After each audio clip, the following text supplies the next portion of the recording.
spoiler alert, season 2 is on the way, so in the end, he obviously didn't kill himself. Just like Jeffrey Epstein. Shut up! I know he's your friend, but I don't care. Some breaking news right now. Disgraced financier Jeffrey Epstein has taken his own life while he was behind bars here in New York City. Epstein was facing sex trafficking charges. For Mel Gibson decades, was right. People laughed off his claims. Back in 1998, he hinted at something dark festering beneath Hollywood's polished surface. Critics called it paranoia.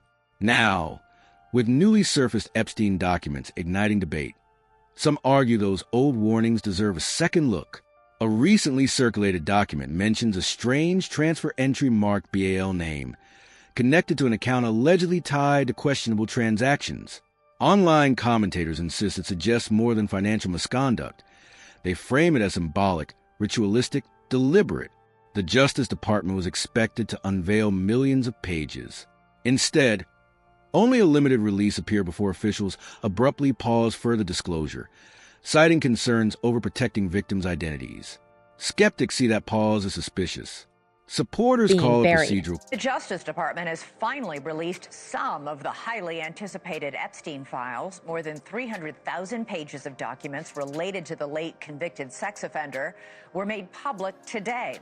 They include photos, flight logs, grand jury testimony, and a lot of heavy redactions. Caution. Nicki Minaj's past remarks about sacrifices within elite circles, once dismissed as emotional outbursts, are being revisited by online theorists who believe they align with disturbing language found in Epstein's communications, where victims were reportedly dehumanized in chilling terms. Add to that unusual chemical purchases, obscure account references, and the sudden slowdown of document releases, and conspiracy communities claim a pattern is forming. To them, the files are not just paperwork. They're portrayed as a record of influence and immunity. Apparently not everything. We've got indications from the Department of Justice that there are things that are going to be withheld, at least, or handed out at a later date. Now, the law in this case that was passed by Congress and signed by President Trump required that all the Epstein files be released by midnight tonight, Friday, December 19th. And hidden alliances, whether coincidence, bureaucratic delay, or something more calculated, the debate continues to intensify. The next wave of documents is anticipated, and, according to some voices, feared. The Epstein document release was never meant to unfold this way. When the initial wave surfaced in 2024, it felt curated. Filtered disclosures, a handful of recognizable figures, a few humiliating images, just enough to dominate headlines before fading into the routine scandal rhythm. Then, in December, definitely digital evidence, it seems, from what has been reported. And in considering what that digital evidence can show, we have to think like an investigator again. So think about what may be on a hard drive, on a computer, on a phone, and what it would mean to prove whether a certain person engaged in a certain act, and whether or not that would be a recorded act, or it would just be the reporting of an alleged victim that we would be seeing with no connection to anybody else. The Department of Justice abruptly slowed everything down. Officials cited the need for additional redactions to shield sensitive information. But behind closed doors, whispers suggested something far more consequential. The upcoming tranche wasn't merely controversial. It threatened to detonate reputations. Now a newly circulated leak has intensified the fire. A financial transaction marked Ball. Name, allegedly connected to Epstein-linked accounts. What was once framed as a tightly managed controversy is morphing into a broader and more unsettling narrative. These documents, according to critics, go beyond association. They point toward direct accountability. Those who once assumed distance from the fallout are beginning to grasp a harder truth. The records aren't sealed. The story isn't finished. And whatever remains undisclosed may carry heavier consequences than the first release ever hinted at. This is the point where the official narrative begins to face heavier scrutiny. The Department of Justice maintains that the postponement was strictly about safeguarding victims' identities. But critics question the timing.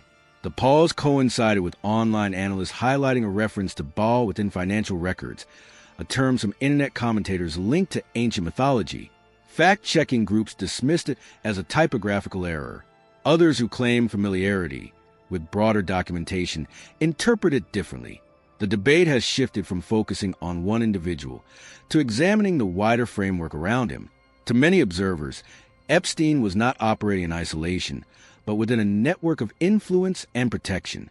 And systems built on power, they argue, are designed not only to shield... Now, the first step in eradicating this crime is awareness.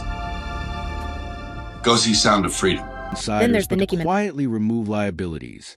Attention has also been drawn to a sulfuric acid purchase in August 2018, occurring around the time federal authorities renewed investigative activity. Some speculate about its purpose, while others caution against assuming intent without verified evidence. Large quantities of chemicals can fuel dramatic interpretations, especially in a case already surrounded by secrecy and mistrust. What remains constant is the atmosphere of suspicion. Every delay, every unexplained entry, every missing detail becomes another thread in a story that many believe is far from complete. The documents that have surfaced so far present material that many find difficult to wave away as mere internet fantasy. One email attributed to Epstein uses dehumanizing language about victims, describing them in crude, objectifying terms that shocked even seasoned observers. It reinforced the image of a man who viewed people as disposable.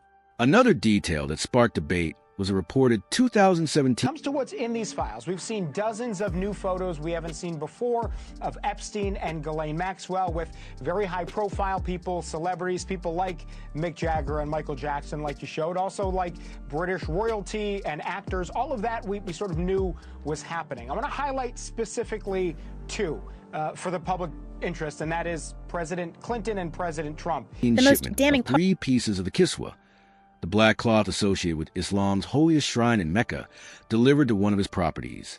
Religious experts note that fragments of the kiswa are sometimes distributed as gifts or preserved as devotional artifacts. Online commentators, however, interpreted the purchase through a far more sinister lens, framing it as symbolic or ritualistic without concrete proof.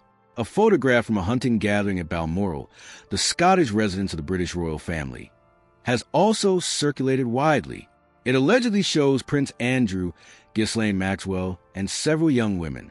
Official accounts describe the event as a routine social occasion. Skeptics argue that the broader context raises uncomfortable questions. The publicly released images obscure certain faces, and that lack of clarity has fueled speculation rather than resolved it. This is where some supporters draw parallels to Mel Gibson's past remarks. In a 1998 interview, he spoke critically about Hollywood's culture, portraying it as insular and morally compromised. At the time, much of the media framed his comments as erratic. Years later, in 2023, he was involved in producing Sound of Freedom, a film centered on child trafficking